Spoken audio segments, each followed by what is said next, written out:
जी अस्सलाम वालेकुम रहमतुल्लाह जनाब ਤੁਹਾਡਾ ਆਪਣਾ ਮਿਰਜ਼ਾ ਫਖਰ ਜਨਾਬ ਅੱਜ ਆਪਣਾ ਵਲੌਗ ਅਸੀਂ ਸ਼ੁਰੂ ਕਰਨ ਲੱਗੇ ਆ ਜਨਾਬ ਮਲਕ ਅਯਾਜ਼ ਸਾਹਿਬ ਦੇ ਨਾਲ ਤੇ ਪੰਜਾਬੀ ਵਲੌਗ ਉਹਨਾਂ ਦਾ ਚੈਨਲ ਦਾ ਨਾਮ ਹੈ ਤੇ ਇਸ ਚੈਨਲ ਨੂੰ ਸਬਸਕ੍ਰਾਈਬ ਕਰਨਾ ਹੈ ਇਹਨੂੰ ਫੋਲੋ ਕਰਨਾ ਹੈ ਇਹਨੂੰ ਲਾਈਕ ਕਰਨਾ ਹੈ ਵੀਡੀਓ ਨੂੰ ਜ਼ਿਆਦਾ ਤੋਂ ਜ਼ਿਆਦਾ ਸ਼ੇਅਰ ਕਰਨਾ ਹੈ ਇਨਸ਼ਾਅੱਲਾ ਤੁਹਾਨੂੰ ਕਾਫੀ ਗੱਲਾਂ ਦੇਖਣ ਨੂੰ ਮਿਲਣਗੀਆਂ ਕਾਫੀ ਐਸੀਆਂ ਗੱਲਾਂ ਹੋਣਗੀਆਂ ਜਿਹਨੇ ਤੁਸੀਂ ਕਦੀ ਸੋਚੀਆਂ ਵੀ ਨਹੀਂ ਹੋਣਗੀਆਂ ਤੇ ਤੁਹਾਨੂੰ ਤੁਹਾਡੇ ਤੱਕ ਪਹੁੰਚਾਵਾਂਗੇ ਠੀਕ ਹੈ ਤੇ ਹੁਣ ਮੈਂ ਜਾ ਰਿਹਾ ਮਲਕ ਅਯਾਜ਼ ਸਾਹਿਬ ਦੇ ਕੋਲ ਤੇ ਆ ਵੇਖੋ ਜਨਾਬ मैं इस टाइम सतरा मोड़ से इधर पत्तर रहा हूँ जी। तो गाइस मैं जनाब पहुँच चुका हूँ इधर अपना सलाउद्दीन दाल चावल पे पहुँच चुका हूँ। तो मैं अपने जो बंदे हैं उनके साथ अपना तारफ़ करवाता हूँ जो हमारी टीम है। आज का व्लॉग आपको देखने को जो देखने वाला मिलेगा ना वो बहुत ही दर्दनाक और उसमें जी ये पहले मैं तारफ़ करवा दूँ ठीक है जनाब सारे कबड्डी के प्लेयर अच्छा ठीक है लो जी गलती लग गई जी सुके भलवान ने जी असल कबड्डी के प्लेयर तुहानू माने जी जनाब साढ़े कबड्डी के प्लेयर ने जी राणा अदर साहब ते साढ़े टीम के जे भी नाल होणगे ते जनाब नोमी शाह साहब बहुत ही पुराने जिगरी अज मिले ने तो बड़ा खुश होया दिल साढ़े भाई मुबीन भाई ने जनाब ते अज दा व्लॉग बड़ी दर्दनाक कहानी है तिन्ना भरावां दी कहानी है तो तुहानू असीं ये व्लॉग बहावांगे कहानी सुनावांगे ਤੁਹਾਡਾ ਵੀ ਉਹ ਕਹਾਣੀ ਸੁਣ ਕੇ ਇੱਕ ਵਾਰੀ ਲੂੰਕੜੇ ਖਲੇ ਕਿਉਂ ਜੀ जी हाँ नहीं मजा आएगा इंशाल्लाह मजा आएगा इधर जहाँ पूरी चास आएगी हाँ बल्कि ਵਿੱਚ ਦਰਦਨਾਕ ਵੀ ਹੋਏਗਾ ਤੰਜੋ ਮਜ਼ਾਕ ਵੀ ਹੋਵੇਗਾ जी जी ਕਿਉਂ ਜੀ ਇਹ ਜਨਾਬ ਤੁਹਾਨੂੰ ਬਹਾਨੇ ਆ ਸਲਾਉਦੀਨ ਚੌਲ ਤੇ ਹੀ ਖਲੋਤੇ ਆ ਕਿੱਥੇ ਗਏ ਨੇ ਮਲਕ ਸਾਹਿਬ ਆ ਸਾਡੇ ਸਲਾਮ ਮਲਕ ਸਾਹਿਬ ਕੀ ਹਾਲ ਤੁਹਾਡਾ ਠੀਕ ਠਾਕ ਹੋ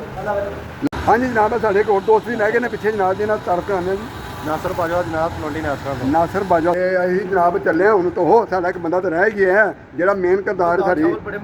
ਮਲਕ ਅਯਾਜ਼ ਸਾਹਿਬ ਰਹਿ ਗਏ ਨੇ ਆਓ ਤੁਹਾਨੂੰ ਉਹਨਾਂ ਨਾਲ ਮੁਲਾਕਾਤ ਕਰਾਈਏ ਉਹ ਬਾਹਰ ਪਵਾਣੀ ਜੇ ਮੈਨੂੰ ਉਹਨਾਂ ਨਾਲ ਮੁਲਾਕਾਤ ਕਰ ਲਓ ਮੇਰੇ ਕਿਤੇ ਉਹ ਆ ਗਏ ਜਨਾਬ ਉਹ ਮਲਕ ਸਾਹਿਬ ਆ ਗਏ ਆਹ ਜਨਾਬ ਜੀ ਜਨਾਬ ਲੋ ਜਨਾਬ ਆ ਗਏ ਜੀ ਮਲਕ ਸਾਹਿਬ चलिए फिर ਹਾਂਜੀ ਇਹਨਾਂ ਦਾ ਤਾਰੋ ਪਿੱਛੋਂ ਪਤਾ ਕਿਉਂ ਕਰਵਾਇਆ ਆਵਾਮ ਪਹਿਲੇ ਆਉਂਦੀ ਹੈ ਤੇ ਨਵਾਜ਼ ਸ਼ਰੀਫ ਤੇ ਜਾਂ ਵੱਡੇ ਬੰਦੇ ਬਾਅਦ ਚ ਮਿਲਦੇ ਨੇ ਠੀਕ ਹੈ ਕਿਉਂ ਉਹ ਵਲੌਗ ਅੱਜ ਪਾਵਾਂਗੇ ਯਾਦ ਕਰੋਗੇ ਤੁਸੀਂ ਇਨਸ਼ਾਅੱਲਾ ਤੁਸੀਂ ਪਿੱਛੇ ਬੜਾ ਲੁਕਦੇ ਜਨਾਬ ਰਾਣਾ ਸਾਹਿਬ ਇਹ ਸ਼ੇਰੇ ਪੰਜਾਬ ਤੇ ਕਬੱਡੀ ਦੇ ਪਲੇਅਰ ਪਹਿਲਵਾਨ ਪਲੇਅਰ ਹਾਂਜੀ ਰਾਣਾ ਅਦਰ ਸਾਹਿਬ ਆਪ ਝਾਸਾਂ ਤੋਂ ਹਾਂਜੀ ਝਾਸਾਂ ਫੋਨ ਕਰਕੇ ਸਪਾਂਸਰ ਕਰਾ ਕੇ ਹਣੇ ਤੁਹਾਨੂੰ ਦੱਸਦੇ ਨੇ ਕੌਡੀ ਮੁਹੱਬਤ ਤੇ ਤੁਹਾਡੀ ਭਰਾਵਾਂ ਦੀ ਓਏ ਐਨਕ ਤਾਂ ਤਾਂ ਲਾਉਂਦੇ ਨੇ ਕਿ ਦੁਨੀਆ ਪਛਾਣ ਨਾ ਲੈ ਜਿੱਥੇ ਜਾਂਦੇ ਨਾ ਬਗੈਰ ਐਨਕ ਤੋਂ ਲੋਕੀ ਇਹਨਾਂ ਨੂੰ ਪਿੱਛੋਂ ਫੜ ਲੈਂਦੇ ਨੇ ਰਾਣਾ ਜੀ ਤੁਹਾਨੂੰ ਜੱਫੀ ਤੇ ਪਾ ਜਾਓ ਇਹਨਾਂ ਭਾਈ ਦੀ ਨਾਲ ਸਾਡੀ ਟੀਮ ਦਾ ਹਿੱਸਾ ਨੇ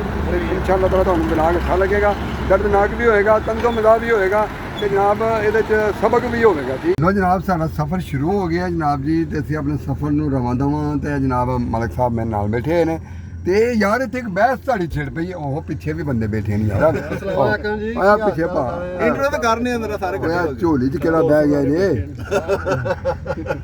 ਅੱਛਾ ਯਾਰ ਮਲਕ ਸਾਹਿਬ ਦੀ ਤੇ ਮੇਰੀ ਬਹਿਸ ਹੋ ਗਈ ਆਂਦੇ ਨੇ ਪੈਸੇ ਮੈਂ ਦੇਣੇ ਨੇ ਤੇ ਆਂਦੇ ਨੇ ਨਹੀਂ ਜੀ ਮੈਂ ਦੇਣੇ ਨੇ ਤੇ ਯਾਰ ਇਹ ਕਮੈਂਟ 'ਚ ਦੱਸਿਓ ਕਿ ਪੈਸੇ ਮਲਕ ਸਾਹਿਬ ਨੂੰ ਦੇਣੇ ਚਾਹੀਦੇ ਸਨ ਕਿ ਮੈਨੂੰ ਦੇਣੇ ਚਾਹੀਦੇ ਨਹੀਂ ਵੇਖੋ ਜਦੋਂ ਪ੍ਰੋਗਰਾਮ ਤੇ ਅਸੀਂ ਲੈ ਕੇ ਜਾ ਰਹੇ ਹਾਂ ਤੇ ਸਾਡੇ ਮਹਿਮਾਨ ਨੇ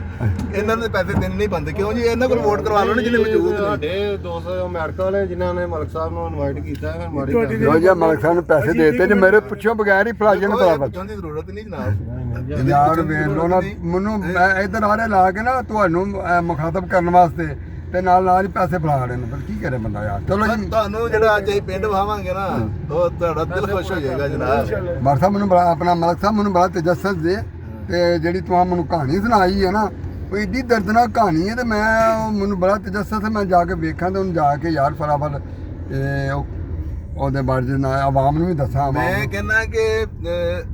ਇਸ ਇਲਾਕੇ ਦੇ ਵਿੱਚ ਜਿਹੜੀ ਉਹ ਗੱਲ ਹੈ ਨਾ ਉਹ ਇੱਕ ਨਾ ਭਰਾਵਾਂ ਦੀ ਮੁਹੱਬਤ ਦੀ ਗੱਲ ਹੈ ਭਰਾਵਾਂ ਦੀ ਕੁਰਬਾਨੀ ਦੀ ਗੱਲ ਹੈ ਉਸ ਪਿੰਡ ਦੇ ਵਿੱਚ ਮਿਸਾਲ ਹੈ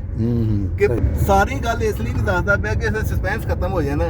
ਠੀਕ ਹੈ ਸਾਡਾ ਸਫ਼ਰ ਹੈ ਜੇ ਸਫ਼ਰ ਤੇ ਜਨਾਬ ਇਹ ਪਿੱਛੇ ਜਿਹੜੇ ਐਨਕਾਂ ਲਾ ਕੇ ਬੈਠੇ ਨੇ ਐਨਕਾਂ ਕਿਉਂ ਲਾਈਆਂ ਨੇ ਯਾਰ ਇਹਦਾ ਕੀ ਲਾਜਕ ਹੈ ਇਹਨਾਂ ਨੂੰ ਜ਼ਿਆਦਾ ਨਜ਼ਰ ਹੁੰਦਾ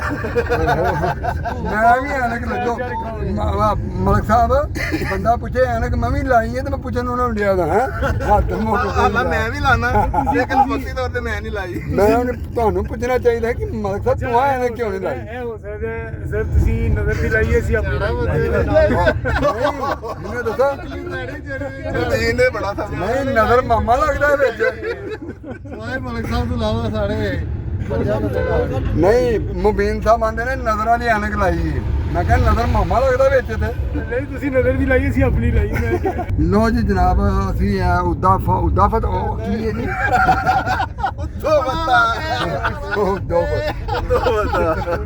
ਉਹ ਮੈਂ ਨਾ ਭੁੱਲ ਗਿਆ ਅਸਲ ਨਾ ਮੇਰੀ ਯਾਦ ਦਾ ਦੁੱਧ ਰੇਂਦੀ ਹੋਈ ਹੈ ਪਤਾ ਹੀ ਹੈ ਉਦੋਂ ਫਤਾ ਨਾ ਹੈ ਜੀ ਪਿੰਡ ਦਾ ਵੇਖ ਲਓ ਤੁਸੀਂ ਰਸਤਾ ਜਾਂਦਾ ਪਿਆ ਤੇ ਅਸੀਂ ਗੁਜਰਾਂ ਦੇ ਰੋਡ ਤੋਂ ਲੱਥਿਆਂ ਥੱਲੇ ਉਦੋਂ ਫਤਿਆਲ ਨੂੰ ਠੀਕ ਹੈ ਤੇ ਕਹਾਣੀ ਬੜੀ ਦਰਦਨਾਕ ਹੈ ਯਾਰ ਤੇ ਬੜਾ ਦਿਲ ਕਰਦਾ ਉੱਡ ਕੇ ਪਹੁੰਚਾ ਉੱਥੇ ਹੈ ਤੇ ਬੰਦੇ ਕੀ ਬਾਤ ਹੈ ਜੀ ਉਹ ਲੋ ਜੀ ਇਹ ਅਸੀਂ ਰਸਤੇ 'ਚ ਇੱਕ ਪਿੰਡ ਹੈ ਤੇ ਉੱਥੇ ਆਪਣਾ ਮਲਕ ਆਜ਼ਾਦ ਸਾਹਿਬ ਦੇ ਤਲਕ ਵਾਲੇ ਨੇ ਐਡਵੋਕੇਟ ਸਾਹਿਬ ਉਹਨਾਂ ਦੇ ਕੋਲ ਖਲੋਤੇ ਆ ਤੇ ਆਓ ਲੋ ਜੀ ਵੱਡੀ ਬੋਤਲ ਆਉਣਗੀ ਇਹ ਤੇ ਨਾਲ ਗਲਾਸ ਵੀ ਆਨੇ ਨਾ ਬੋਤਲ ਨਾਲ ਮੂੰਹ ਲਾ ਕੇ ਨਹੀਂ ਪੀਣਾ ਗਲਾਸ ਨਾਲ ਆਓ ਸਾਡਾ ਚੰਦਾ ਆ ਗਿਆ ਮਸਜਿਦ ਦਾ ਵੇਖੋ ਟੋਪੀ ਭਰ ਕੇ ਆ ਮਾਸ਼ਾਅੱਲਾ ਜੀ ਆ ਵੇਖੋ ਤੁਸੀਂ ਵੀ ਇਹ ਨੇਕੀ ਵਾਲੇ ਕੰਮ 'ਚ ਹਿੱਸਾ ਪਾਓ ਇਹ ਨਾ ਮੈਨੂੰ ਨਹੀਂ ਦਿੱਤਾ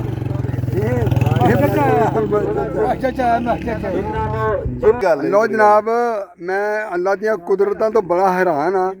ਕਿ ਅੱਲਾ ਦੀ ਜ਼ਾਤ ਪਾਕ ਕਿਹੜੇ ਕਿਹੜੇ ਬਹਾਨੇ ਕਿਹੜੇ ਕਿਹੜੇ ਵਸੀਲੇ ਨਾਲ ਕਿਹੜੇ ਕਿਹੜੇ ਤਰੀਕੇ ਨਾਲ ਕੋਈ ਬੰਦੇ ਕੋ ਕੰਮ ਲੈ ਲੈਂਦੀ ਹੈ ਠੀਕ ਹੈ ਤੇ ਇਹ ਮਲਕ ਆਜ਼ਾਦ ਸਾਹਿਬ ਦੇ ਨਾਲ ਮੈਂ ਇਸ ਪਿੰਡ ਆਇਆ ਵਾਂ ਤੇ ਇਹ ਨਾ ਸਾਡੇ ਮਲਕ ਆਜ਼ਾਦ ਸਾਹਿਬ ਇਹ ਬਣਾਉਂਦੇ ਨੇ ਵਲੌਗ ਠੀਕ ਹੈ ਇਹ ਮੇਰੇ ਵਿੱਚ ਆ ਗਈ ਕਾਲ ਤੇ ਉਹ ਜਨਾਬ ਮੈਂ ਇਹਨਾਂ ਦੇ ਨਾਲ ਆਇਆ ਤੇ ਮੇਰਾ ਵੀ ਦਿਲ ਕੀਤਾ ਜੋ ਮੇਰੀ ਤੌਫੀਕ ਹੈ ਮੈਂ ਹਿੱਸਾ ਪਾ ਕੇ ਜਾਵਾਂ ਤੇ ਇਹ ਜਨਾਬ ਮੈਂ 500 ਰੁਪਇਆ ਮੈਂ ਆਪਣੇ ਵੱਲੋਂ ਉਹਨਾਂ ਨੂੰ ਇਹ ਮਸਜਿਦ ਪਾਸੇ ਹਿੱਸਾ ਦੇ ਰਿਹਾ ਮਾਸ਼ਾਅੱਲਾ ਜੀ ਮਾਸ਼ਾਅੱਲਾ ਜੀ ਚਲੋ ਹਜ਼ਾਰ ਨਿਕਲਿਆ ਜੀ ਹਜ਼ਾਰ ਹੀ ਰੱਖੋ ਮਾਸ਼ਾਅੱਲਾ ਜੀ ਹਾਂਜੀ ਲੋ ਜੀ ਹਜ਼ਾਰ ਨਿਕਲਿਆ ਹਜ਼ਾਰ ਦੇ ਰਿਹਾ ਇਹ ਮਾਲਕ ਦੀ ਮਰਜ਼ੀ ਹੈ ਅੱਲਾਹ ਤਾਲਾ ਤੁਹਾਡਾ ਇਹ ਦਿੱਤਾ ਕਬੂਲ ਫਰਮਾਏ ਆਪਣੀ ਬਾਰਗਾਹ 'ਚ ਮੁਸਤਜਾਬ ਲੋ ਜੀ ਇਹ ਗੱਲ 1000 ਰੁਪਏ ਦੀ ਨਹੀਂ ਗੱਲ ਪਤਾ ਕੀ ਹੈ ਕਿਹੜੇ ਤਰੀਕੇ ਨਾਲ ਮੈਂ ਇੱਥੇ ਆਇਆ ਵਾਂ ਤੇ ਅੱਲਾ ਦੀ ਜ਼ਾਤ ਪਾਕ ਨੇ ਮੈਨੂੰ ਆਪਣੇ ਵਾਲਦੈਨ ਵਾਸਤੇ ਜਾਂ ਆਪਣੀ ਬੀਵੀ ਵਾਸਤੇ ਇੱਥੇ ਚੰਦਾ ਦੇਣ ਦਾ ਵਸੀਲਾ ਪੈਦਾ ਕੀਤਾ ਇਸ ਮਸਜਿਦ ਤੇ ਵੇਖੋ ਜੀ ਜਾਂ ਸੀਮੈਂਟ ਲੱਗੇਗਾ ਜਾਂ ਰੇਤ ਲੱਗੇਗੀ ਜਾਂ ਇੱਟ ਲੱਗੇਗੀ ਕਿਸੇ ਨਾ ਕਿਸੇ ਜਾਂਦੇ ਹੋ ਤੁਸੀਂ ਲਵਾਣਾ ਕੀ ਚਾਹੁੰਦੇ ਮੈਂ ਕਹਿਣਾ ਇਹ ਚਾਹ ਰਿਹਾ ਲੋ ਜਨਾਬ ਅਸੀਂ ਆਪਣੀ ਮੰਜ਼ਿਲ ਦੀ ਤਰਫ ਆ ਗਏ ਹਾਂ ਜਨਾਬ ਜੀ ਤੇ ਅਗਲਾ ਜਿਹੜਾ ਮਰਹਲਾ ਨਾ ਸਿਗਰਟ ਲੱਗੇ ਜੇ ਕਰਨ ਦੇ ਉਹ ਪਿੱਛੇ ਹੱਥ ਬੰਨ ਲੈ ਨਹੀਂ ਸਿਗਰਟ ਫਿਰ ਸਮੇਂ ਲੱਗ ਨਹੀਂ ਬੰਦ ਕਰ ਲਓ ਅੱਛਾ ਭਾਈ 2 ਮਿੰਟ ਠਹਿਰ ਕੇ ਦੱਸਣਾ ਤੁਹਾਨੂੰ ਤਰਾ ਬੜਾ ਜ਼ਰੂਰੀ ਕੰਮ ਪੈ ਗਿਆ ਬਾਕੀ ਗੱਲ ਤੁਹਾਨੂੰ ਬਾਅਦ ਚ ਦੱਸ ਰਿਹਾ ਮੇਰ